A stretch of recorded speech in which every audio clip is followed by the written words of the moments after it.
Yang menentukan bahwa ini terjadi kasus atau tidak itu OJK. Oke. Dari verifikasi awal, dari validasi awal, toh OJK memutuskan ini terjadi kasus. Aduh, kripto. Ini lucu nih kalau cerita kripto nih. Gimana? Kebetulan OJK juga ada sendiri ya. Tapi kunci juga MSCS jangan lupa selalu baca informasi penting itu. Yes. Nah, itu sih paling penting ya. Baca tuh. Udah dikasih tahu, nggak dilihat, nggak dibaca, kami mawon. Nah, balik lagi nih. Tadi kan lu sempet ngomong DPP dan beberapa case-case-nya ya. Gue jadi tertarik sih. Oke, tadi kan dana perlindungan yang dijamin SIPF kan sekarang udah 200 juta ya. Ya, investor ya. Untuk investor. Masing-masing 200 juta untuk investor masing-masing. 200 juta di saham only dulu sementara ya. Betul. Oke, terus misalnya nih ada case, ada yang mau klaim. Misalnya gue salah satu nasabah di sekuritas yang lain, karena nggak mungkin MSEC dong. Ya. Sekuritas lain, wah ada case nih. Misalnya apa sih biasa kenapa tuh kalau ada case gitu? Biasanya kalau yang pas dia ngecek, ya tadi seperti gue bilang, dia punya saham, let's say ya BBCA gitu kan, satu slot misalnya, tiba-tiba tinggal 50 lot. Banyak seperti itu tuh. Pas ngecek kok nggak ada nih. Nah itu kenapa? Karena Biasanya itu lagi problem di masing-masing sekuritasnya. Entah itu sistemnya, entah itu pencatatannya segala macam. Banyak yang gitu kejadian tuh. oh bentar, oke. Kalau kayak pencatatan segala macam kan harusnya itu lebih ke masalah back ops-nya aja. Betul. Kan? Harusnya nggak hilang. Nggak hilang. Jadi dia bisa solve pada saat dijelaskan di masing-masing sekuritas. Oh jadi belum ada yang udah ada belum yang kayak emang benar-benar hilang nih misalnya. Kalau yang benar-benar hilang belum sih selama ini. Oke. Cuman sinyalnya hilang, ternyata tidak hilang. Oke. Kalau ada hilang tuh jadi red flag dong, gitu kan. Iya. Paling gampang gini sih sebetulnya. Investor itu Senin sampai Jumat sibuk kerja misalkan. Dia nggak jualan, nggak beli, nggak apa. Tiba-tiba hari Sabtu dia buka-buka handphone nih, ngecek portfolionya. Biasanya Sabtu tuh ada apa? Ada mock trading ya teman-teman. Tahu ya. Ada maintenance segala macam. Kaget dia pas hari Sabtu tuh buka. Kok lot saya tinggal sedikit. Atau lotnya sama sekali nol bahkan. Nah itu banyak aduan kepada kita nih. Jadi pada saat kita telusuri kepada sekuritas masing-masing, ya jawabannya rata-rata itu di back office-nya aja sih sebetulnya. Oke. Berarti misalnya gue pakai case baru deh. Misalnya beneran nih ada penyalahgunaan lah dana nasabah atau apapun yang menyebabkan gue kehilangan sekian lot. Ya, siap. Di mana itu sebenarnya angkanya itu total kehilangan gue nominalnya 199 juta. Pas ya. Iya, 199 juta. Apa yang harus gue lakukan nih pertama? Ya, oke. Pertama, si nasabah atau investor ini lakukan harus ke masing-masing sekuritas dulu nih. Oke. Nah, misalkan XYZ sekuritas, dia datanglah atau menghubungilah si XYZ sekuritas ini. Biasanya kalau ada kasus beneran, itu XYZ itu nggak bisa dihubungi. Atau cabangnya udah tutup, atau cabangnya nggak menerima tamu. Biasanya itu adalah banyak kejadian kayak gitu. Nah, pertama kali adalah konfirmasi dulu ke XYZ sekuritas masing-masing nih. Yang kedua, bisa melalui kontak OJK di 157. Saya ingatkan ya bahwa kalau ada kasus, ini prosedur bukan milik SIPF doang, tapi milik industri. OJK pasti nyala, Bursa pasti nyala, KSE pasti nyala, KPI pasti nyala. Bahkan kita berhak menggunakan profesional di bidang pasar modal lainnya untuk membantu kita. Jadi ini prosedur industri, semua nyala nih. Lampu-lampu nyala semua. Otomatis kanal-kanal terbuka, termasuk ke OJK. Makanya tadi setelah kalau ke masing-masing sekuritas yang nggak ada layanan, bisa ke OJK, ke 157. Ke SPF juga bisa.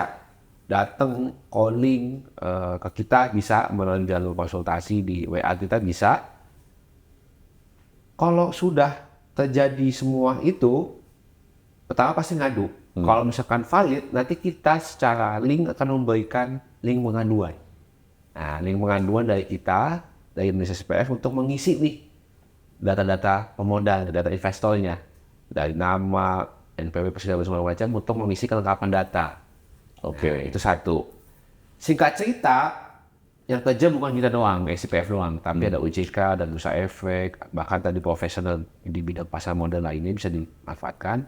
Untuk apa Pak? Untuk memvalidasi atau memverifikasi benar nggak aduan si investor ini. Jangan cuma ngaku doang gitu ya. Karena biasanya kalau ada tanda kutip kasus yang ngaku hilang 10 padahal punya cuma 5. Atau dia nggak punya sama sekali ngaku hilang 10. Oke. Atau ada juga yang hilang 100 yang ngaku hilang 100, ya kan? Nah, ini banyak lah tipis antara jahat sama baik kan biasanya kalau terjadi kasus nyata ya. Nah, ini yang dilakukan verifikasi dan validasi oleh tim klaim namanya. Oke. Nah, ada tim verifikasi di komite klaim. Itu anggota siapa aja? SIPF, OJK, termasuk Bursa Efek Indonesia, KSI, KPII, dan profesional lainnya. Oke, sorry. Sebelum lebih lanjut, ini semua step-step ini ada di website yang tadi ya? Ada. Bisa dicekidot. Nah, nih, cekidot teman-teman nih. Main ke www.indonesia.sipf.go.id di penanganan klaim. Ini overall lah ya. Jadi, terjadi kehilangan kasus berangkatnya. Nah, pada saat terjadi kehilangan kasus, oh ya, lupa tadi mungkin sedikit ini. Yang menentukan bahwa ini terjadi kasus atau tidak itu OJK. Oke. Dari verifikasi awal, dari validasi awal, toh OJK memutuskan ini terjadi kasus. Itu oke. Melalui surat pernyataan OJK namanya. Oke, balik lagi ke case yang tadi ya. Ya. Saya ngaku nih, saya kehilangan 109 juta nih. Iya. Udah ngadu ke, berarti tadi ngadu ke OJK ya? OJK, ngadu ke SIPS, udah ngadu semua nih. Udah ngadu semua nih. Si X nih yang ngadu semua nih. Kita validasi nih. Atau misalnya gini deh, kan saya tahunya SIPF nih. Saya cuma ngadunya ke SIPF doang nih. Ya. Pak Ao, nih saya kehilangan nih 199 juta. Betul. Nah itu nanti nextnya untuk verifikasi segala macam nanti dari SIPF gimana? Jadi gini, kanal kita tuh semua terhubung. Kanal komunikasi kita, baik SIPF maupun OJK tuh terhubung semua. Jadi kita pada saat memverifikasi si X ini yang ngaku-ngaku hilang, kita pasti kebuka semua tuh. Data di Keseng gimana, data di sekuritasnya bagaimana, di sekuritas terkait gimana. Nah, itu bisa menyimpulkan kesimpulan awal apakah ada jadi kasus atau tidak. Nah, kalau memang tidak, ya sudah kita jelaskan secara halus kalau Pak ini bukan merupakan kehilangan, tapi kalau memang terjadi kehilangan itu pasti akan kita layani dengan sesuai ini ya semuanya ya. Jadi bisa dibilang jangan ngaku hilang deh kalau nggak hilang beneran. Nah, biasanya banyak tuh ngaku hilang tuh. Oke, misalnya udah diverifikasi nih, berarti kan apa? Misalnya gue diminta dokumen segala macam. Ya, betul. Udah minta dokumen segala macam, terus dipelajarin, divalidasi nih sama SIPF sama OJK ya. Betul. Oh iya ini kan berarti kan ultimate-nya OJK ya. Betul. OJK bilang, ini benar nih terjadi fraud lah. Nah itu nanti abis itu nextnya setelah benar-benar keluar surat pernyataan dari OJK bahwa terjadi kasus kehilangan efek di pasar modal kita akan membayarkan klaim. Tapi membayarkan klaim ini tadi mungkin let's say contohnya 199 juta. Karena kita alhamdulillah sudah 200 juta, kita akan bayarkan tuh. Nah, itu kita membayar itu pun nanti kita ada tim validasinya nih. Siapa yang berhak, misalkan berhak 10 juta, berhak 5 juta, atau dia punya 2 miliar. Nah, tapi karena dia punya 2 miliar, kita ada keterbatasan, ya maksimum 200 juta. Seperti itu. Jadi walaupun tadi 200 juta, kita misalnya gue hilangnya amit-amit, itu tetap masih bisa bisa diklaim lah ya. Bisa diklaim. Diklaim di Indonesia. Kalaupun gue hilangnya misalnya 200 juta, berarti tetap 200 juta diklaim, tapi 1 juta yang nggak bisa gitu ya? Ya, betul. Nah, itu nanti transfer segala macam, itu gimana? Maksudnya, udah tadi tuh taruhlah 199 juta. Jadi ini teknis ya gitu ya. Iya, teknis. Jadi kalau teknis perhitungan sesuai dengan ketentuan saat ini ada dan teknis yang kita sepakati bersama, itu kita menggunakan nilai efek 6 bulan terakhir rata-rata. Misalkan dari BBCA tadi ya, kita ngomong BBCA nih. BBCA pada saat dari kasus kehilangan dari 10 lot jadi 5 lot misalkan, kita perhitungan 5 lot dikali rata-rata 6 bulan BBCA itu harga pasarnya BBCA pada saat ditarik mundur dari kasus ke 6 bulan ke belakang. Jadi rata-rata nanti bentuknya apa? Tentu dana ya. Dana nanti transfernya ke rekening dana nasabah masing-masing investor. Seperti itu sih. Oke. Itu biasanya berapa lama tuh? Kalau SLA-nya kita, SLA industri itu sekitar 2 bulan. 2 bulan dari awal pengaduan ya? Iya, karena kenapa? Karena butuh waktu ya semua ya, validasi, memverifikasi, bahkan kan pasti kalau aduan bukan 1-2 ya, tapi mungkin ratusan ribu, bahkan mungkin kalau nasabah yang banyak bisa jutaan sekalian kan. Nah ini yang perlu waktu untuk memverifikasi siapa yang berhak, berapa haknya, dan berapa nilainya kerugian. Nah ini yang perlu waktu, jujur kita. Cuman tenang Mas Banyu, kita setiap 1-2 tahun kita melakukan yang namanya simulasi klaim. Untuk apa? Untuk smoothing nih semua prosedur ini. Jadi untuk menyamakan persepsi, menyamakan prosedur antara kita, OJK, bursa, termasuk dengan anggota kita.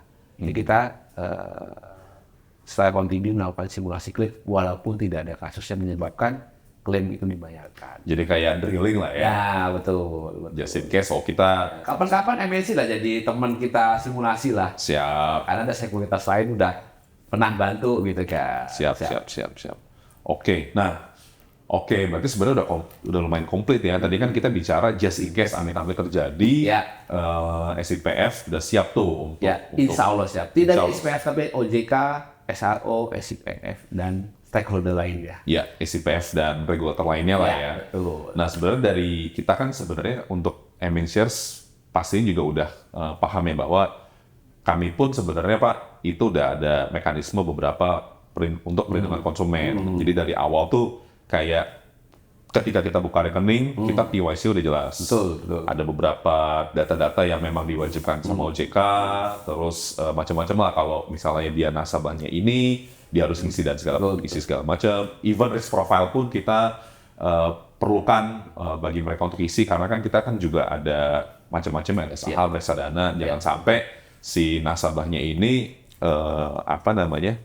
membeli produk investasi yang nggak sesuai sama risk profile-nya. Betul. Nah itu makanya even di aplikasi kita motion trade itu ada juga tuh. Jadi bisa ketahuan tuh misalnya kan risk profile itu kan beda-beda kan masing-masing orang kan. Misalnya saya itu benar-benar konservatif. Ya berarti kan kalau kita ngomong reksadana pastinya akan cocoknya di pasar uang. Apa konservatif atau enggak kan itu nanti akan dicerminkan dari jawaban dari pertanyaan yang udah dikasih. Udah tuh dari pembukaan rekening, terus even milih produk-produknya juga gitu ya. Kalau misalnya let's say reksadana, kita kan ada ininya Pak, ada ada message yang intinya kita mengingatkan ke nasabah ini tolong dipelajari dulu lah gitu. Karena kan kita di situ ada beberapa prospektus, fact sheet sehingga dia benar-benar memahami, habis itu dia baru bisa claim. Even juga untuk nasabah syariah juga sama. Kalau ini kan kita perlindungan konsumen kan sebenarnya nggak cuma terkait kriminal atau dan lain kan, tapi lebih ke kenyamanan sehingga dia masih sesuai. Di syariah kita juga ada mekanismenya. Ini tipikal perlindungan yang di awal. Betul. Jadi filternya bagus, profilingnya bagus, terus ada juga messaging kepada calon nasabahnya. Nah kalau SPF kan di ujung nih. Nah kalau teman-teman tadi lakukan, mungkin mohon izin itu di depan kan ya. Betul, itu di depan.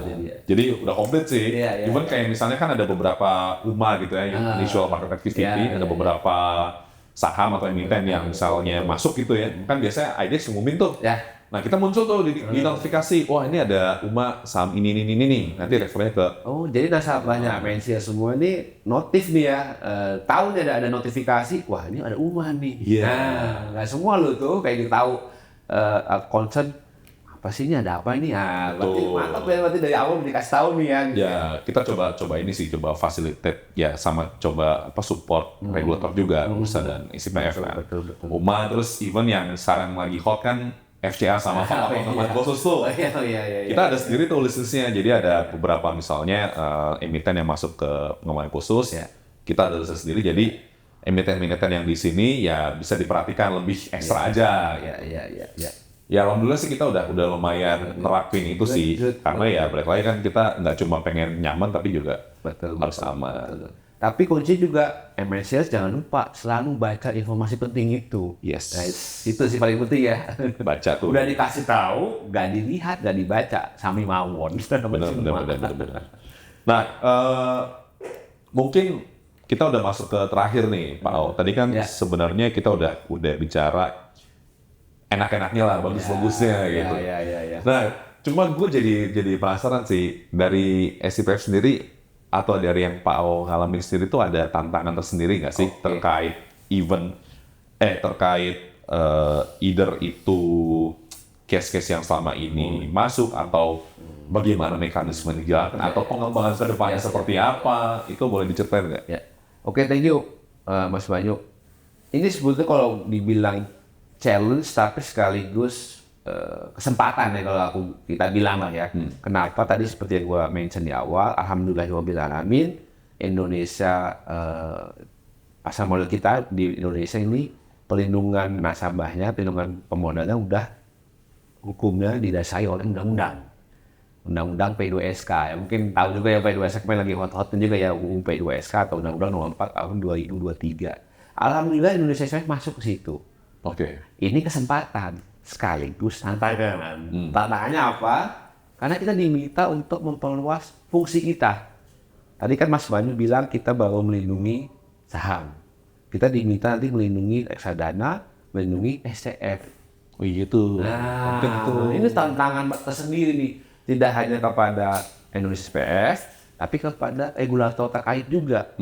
Karena sejujur undang-undangnya udah ada, teknisnya kita lagi godok sama-sama nih. Kenapa? Karena kita nggak mau nanti pada saat implementasi ini banyak-banyak pertanyaan-pertanyaan yang belum bisa dijawab.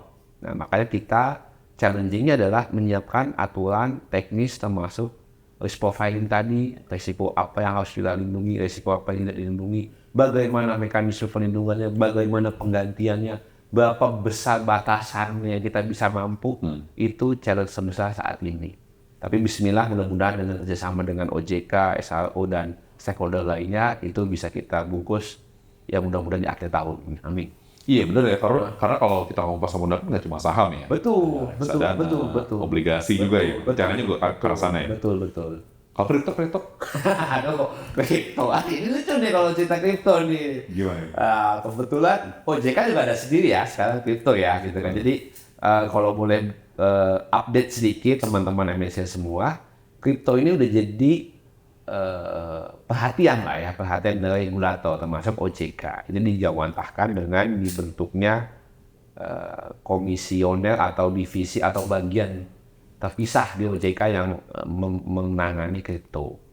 Balik pertanyaan, sudah atau belum? Saat ini belum dilindungi oleh dana pelindung modal. Tapi kalau bentuk perlindungannya sudah ada dijawantahkan dari ketentuannya OJK. Itu OJK sudah menggunakan beberapa ketentuan terkait kripto termasuk perizinannya. Oke. Jadi kalau dulu mungkin nggak ada izin, nggak ada apa bisa jualan kripto, sekarang melalui OJK dulu. Oke. Mungkin sementara di situ. Wah menarik. Ya. Nah ini kan kita sebenarnya ngomongin perlindungan konsumen ini pas banget nih di bulan perlindungan konsumen ya. Investor Protection Month. Bulan perlindungan investor lebih tepatnya. Konsumen. Investor Protection Month ya. Ya siap. Kan kemarin gue juga sempat dengar tuh dari SPF katanya ada program. Ya. Asal dari awal itu juga udah jalan kan ya. Betul. Lalu boleh ceritain nggak? Ini MNC juga bisa ikut nih ya. Jadi di bulan ini kita tuh ada namanya Bulan Proteksi Investor Pasar Modal atau Investor Protection Month atau IPM. Ini bertepatan dengan ulang tahun kita nih yang ke-11. Iya, 11 tahun. Kalau orang udah kelas berapa? 5-6 lah ya. Lagi lucu-lucunya ini ya.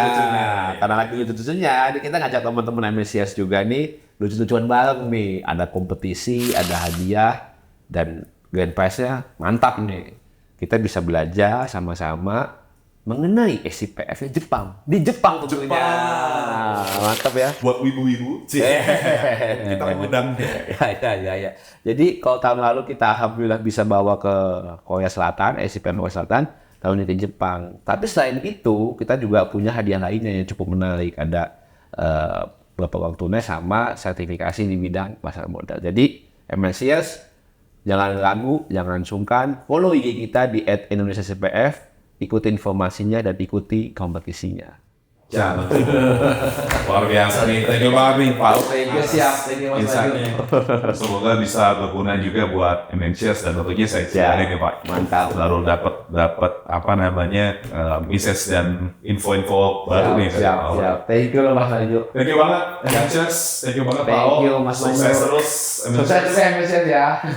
Stay tune di episode kita selanjutnya. Wassalamualaikum warahmatullahi wabarakatuh. Mantap.